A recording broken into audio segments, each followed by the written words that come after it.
Hey, Cross family. My name's Drew Mobley, and this is my wife, Teresa, and one of our daughters, Addison Mobley. Hi, my name is Rachel Ramos. I think the things that I noticed the most that were suddenly gone would have to be a lack of schedule and a lack of busyness. Everything kind of came to a screeching halt. Community was different for us. Me as a dad, just kind of watching our family learn how to go from how much we value the community with others to doing life and worship virtually. Suddenly kids going from being at school every day and us having a busy schedule to kids were home.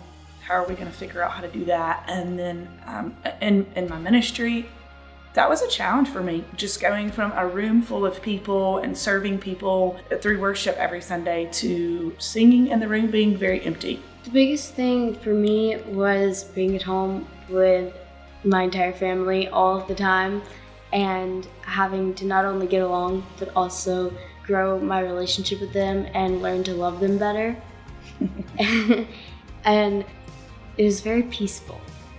It was chaos around, but it was so peaceful when we were at home. We actually had a lot of change through this time, but it was good change. We were able to sell our house at this moment now, starting up a new business that we're really looking forward to. I had opportunities to develop stronger relationships with the parents through Cross Kids where they needed me to come alongside them in prayer with certain situations, or even with the kids who struggled with being disconnected. Gosh, I remember dropping off puzzles at a friend's house, or even driving around with some of the Cross Kids volunteers and handing out bags of goodies for the kids just to kind of keep them busy. I think those were all different provisions that we wouldn't have normally thought of.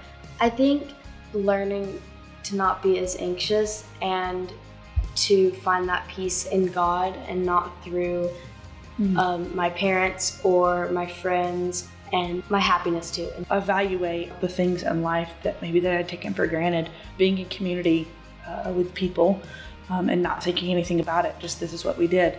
And then corporate worship for me, that was probably the biggest thing. I guess I didn't even know I was taking for granted. If I had to title this year, I would definitely title it a year of intentionality. The year of opportunity.